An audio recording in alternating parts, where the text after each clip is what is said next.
Terima kasih Anda masih bersama kami dalam Sapa Indonesia Pagi. Saudara Gubernur Jawa Barat, Deddy Mulyadi berencana mewajibkan masyarakat mengikuti program Keluarga Berencana atau KB sebagai syarat untuk menerima berbagai bantuan dari Pemprov Jawa Barat.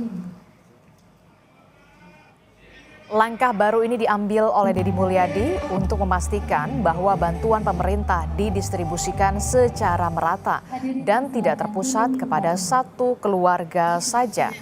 Deddy Mulyadi bilang pentingnya integrasi antara bantuan pemerintah dan program KB untuk mencapai tujuan tersebut. Begini, seluruh bantuan pemerintah nanti akan diintegrasikan dengan keluarga berencana. Jangan sampai kesehatannya dijamin, kelahirannya dijamin, tapi negara menjamin keluarga itu juga.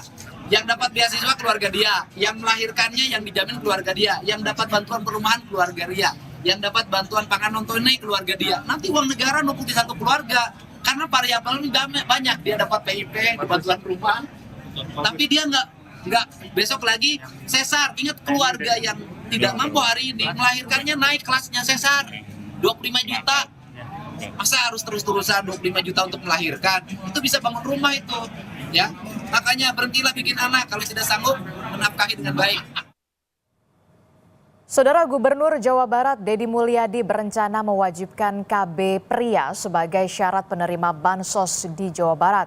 Lalu bagaimana akses keluarga miskin terhadap layanan keluarga berencana? Kita bahas bersama dengan Menteri Kependudukan dan Pembangunan Keluarga yang juga Kepala Badan Kependudukan dan Keluarga Berencana Nasional atau BKKBN bergabung bersama kami melalui sambungan daring dengan Bapak Wihaji. Selamat pagi Pak Menteri. Assalamualaikum.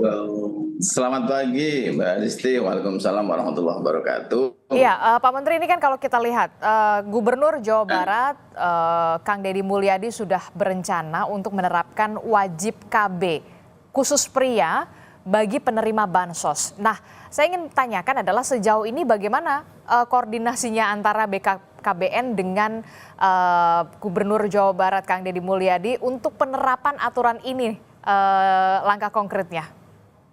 Oke, terima kasih Mbak Adisti. Yang pertama tentu saya ucapkan terima kasih kepada Gubernur Jawa Barat KDM Kang Deddy Mulyadi yang kebetulan kemarin ada agenda bersama di Jawa Barat yang salah satu isunya adalah metode kontrasepsi vasektomi sebagai salah satu pilihan dalam teknik pengendalian penduduk. Tentu saya terima kasih. Yang kedua, insya Allah selalu kita bersinergi kepada pemerintah provinsi maupun pemerintah daerah. Karena memang di kementerian kita ada 32 kantor perwakilan kementerian yang selama ini menjadi media untuk mendeliver program-program kementerian termasuk tentang metode vasektomi yang kemarin kita dilakukan Jawa Barat dan kebetulan kita juga bikin rekor muri di Jawa Barat. Kebetulan juga Jawa Barat adalah masyarakat penduduknya yang paling banyak. Betul. Karena itu kita agak fokus bagian dari cara menyelesaikan problem-problem pengendalian penduduk, salah satunya adalah Jawa Barat menjadi prioritas bukan karena tempatnya, tetapi karena jumlahnya paling banyak. Jadi selama ini selalu kita bersinergi, kerjasama, dan kemarin alhamdulillah terima kasih beliau KDM ikhtiar dengan cara itu. Tentu saya menghormati salah satu ikhtiar itu, Mbak Adisti.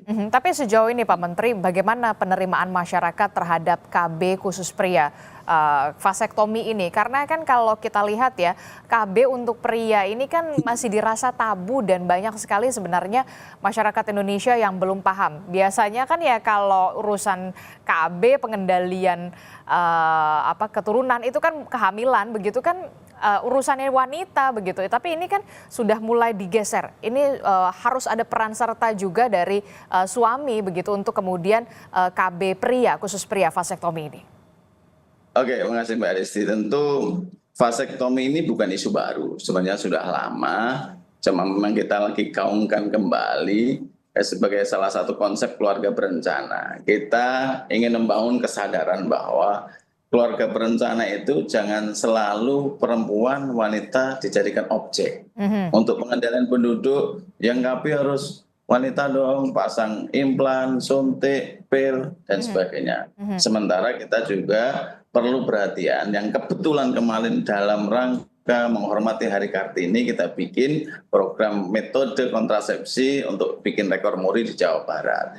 Tapi problemnya bukan itu, problemnya adalah tentu perlu edukasi yang terus-menerus tentang persepsi bahwa KB harus perempuan. Kita edukasi bahwa insya Allah vasektomi tidak ada yang dirugikan.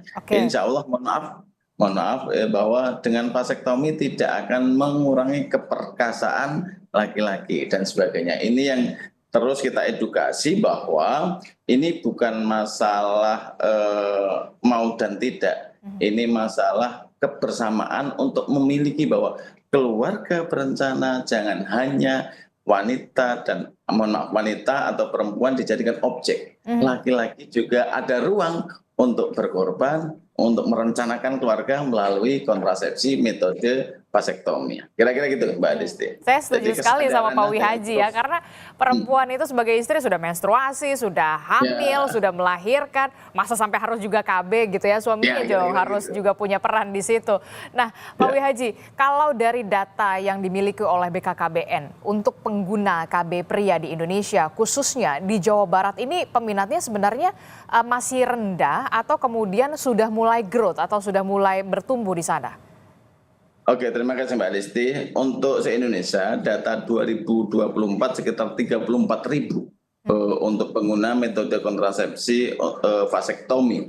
Untuk Jawa Barat data kita 6.000. Ya lumayan lah, dari 34.000, 6.000-nya yang menggunakan adalah Jawa Barat. Secara presentasi tiap tahun penggunanya atau usernya naik Mbak Desti. Jadi rata-rata naiknya 1,6, 1,7, terakhir 24 itu 2% dari pengguna metode kontrasepsi menggunakan vasektomi.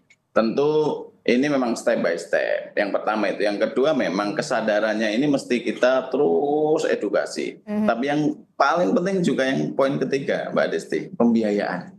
Karena vasektomi agak lumayan juga pembiayanya. Maka kita selalu bersinergi, kita komunikasi, sekaligus kita sampaikan kepada stakeholder terkait. Maka yang kita gunakan selama ini dalam program vasektomi kita pendekatannya bakti sosial. Kenapa? Lebih murah, kita juga bekerja sama dengan pihak terkait yang dalam hal ini tarifnya mungkin ya bisa dikerjasamakan dengan kementerian, dengan pembiayaan yang ada di kementerian kita. Nah, begitu, karena tadi Bapak Wihaji sudah menyinggung soal pembiayaan. Jadi kalau sejauh ini, selama ini untuk pria-pria yang kemudian ingin menggunakan KB khusus pria, vasektomi, itu kan melalui metode operasi pria atau MOP begitu ya. Nah ini sebenarnya sejauh ini memang harus bayar, ada biayanya, dan kalau ada biayanya berapa? Karena kalau dari Gubernur Jawa Barat sendiri kan memang menyasarnya ini untuk pria-pria atau suami-suami yang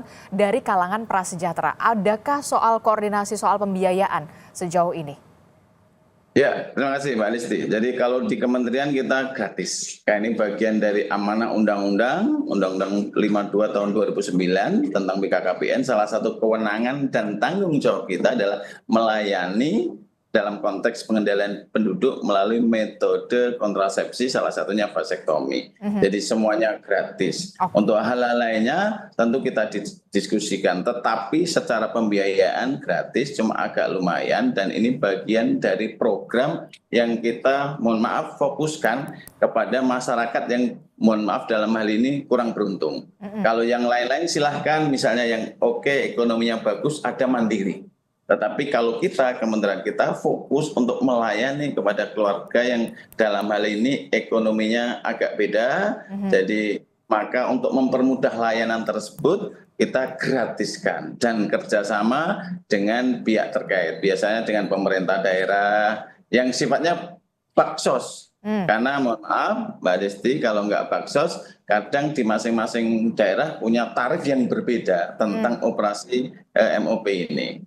Karena itu yang kita sering lakukan adalah baksos biar nanti dalam pembiayaannya bisa terjangkau. Kira-kira begitu, Mbak Desti. Oke, saya ingin tanya, berarti kalau untuk pria-pria yang kemudian atau suami-suami yang dari kalangan prasejahtera ingin melakukan atau menjalani menjalani metode vasektomi ini bisa ke kantor atau kemudian mengikuti baksos-baksos yang digelar di wilayah tertentu, diaksesnya melalui BPJS atau seperti apa nanti mekanismenya supaya bisa lebih clear, lebih jelas di sini?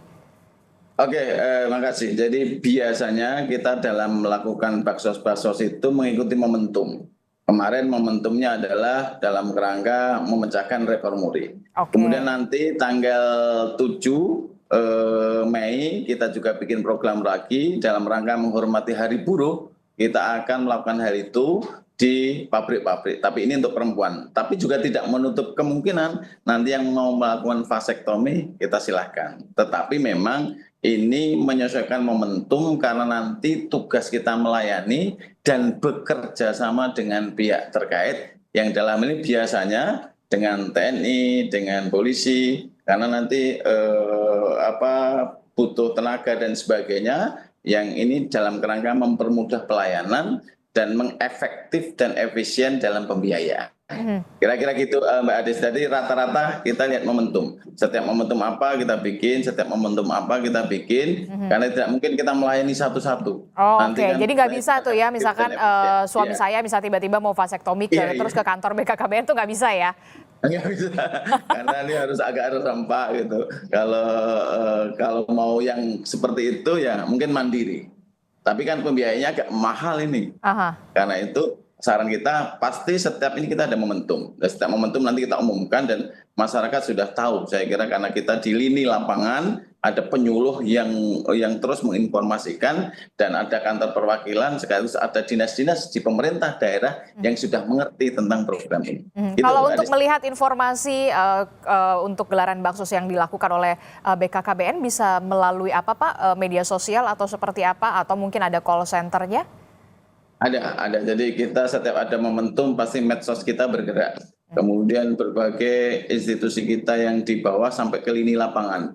Kita kan ada 600.000 TPK, tim pendamping keluarga, yang selama ini berkeliling di kampung-kampung untuk memberikan sosialisasi sekaligus menjemput. Misalnya ada yang mau, oh begini caranya, oh ini syaratnya, kan kemudian kalau mau ikut nanti saya antar, saya jemput. Karena kan tidak sembarangan ini. Harus memenuhi syarat. Vasektomi misalnya minimal umurnya 35 tahun, minimal anaknya sudah 2 dan mendapat persetujuan istri ya. Jadi harus matang betul dan ini selalu diedukasi oleh teman-teman petugas lapangan kita melalui penyuluh KB maupun petugas KB maupun TPK, tim pendamping keluarga yang selama ini menjadi petugas lini lapangan dalam program-program Kementerian Kemendikbudayaan. Oke, terakhir karena tadi syaratnya apa saja yang bisa atau apa yang bisa disiapkan bagi seorang pria yang ingin melakukan metode vasektomi atau KB khusus pria ini selain pastinya syarat siap mental tadi. Ya, siap. Jadi gini Mbak Desti, yang pertama kenapa harus umurnya minimal 35 ya kita dianggap matang, jangan sampai nanti mohon maaf naudzubillah min dzalik kemudian ini ada peristiwa sehingga menyesal, jangan sampai kan harapan kita sudah oke, istrinya itu selamanya sampai selesai sampai nanti Tuhan ngambil maka umurnya harus matang. Yang kedua minimal anaknya harus 2. Kenapa jadi minimal anaknya 2 ya? Ya 2, kalau nggak 2 nggak boleh kita vasektomi. Karena apa? Kita punya pikiran jangka panjang, jangan sampai ada apa-apa, sehingga nanti dalam hal ini dalam konteks kekeluargaan nanti ada yang meneruskan keturunannya. Kemudian yang ketiga adalah mendapat persetujuan istri. Jangan sampai ini disalahgunakan. Mohon maaf, jangan sampai disalahgunakan karena itu mendapat persetujuan istri dan ini bagian dari semangat keadilan, semangat kebersamaan, bukan semangat yang lain. Nah, persetujuan istri ini penting untuk diskusikan dan ada surat pernyataan. Kalau enggak kita nggak boleh. Gitu, Mbak Desti. Oke, jadi harus ada surat pernyataan yang pasti lebih baik minta izin dulu daripada minta maaf ya, Pak Menteri ya. Kira-kira begitu, Pak. Oke, baik. Nanti kita akan lihat bagaimana mengendalikan penduduk. Oke, baik. Nanti kita akan lihat pengaplikasiannya di lapangan seperti apa setelah memang ada rencana atau usulan yang dilontarkan oleh Gubernur Jawa Barat Kang Deddy Mulyadi. Terima kasih Menteri Kependudukan dan Pembangunan Keluarga yang juga Kepala Badan Kependudukan dan Keluarga Berencana Nasional BKKBN Pak Wihaji telah bergabung bersama kami di Sapa Indonesia Pagi. Terima kasih Bapak Wihaji. Assalamualaikum. Selamat pagi, sehat selalu. Siap, sukses untuk kita semua.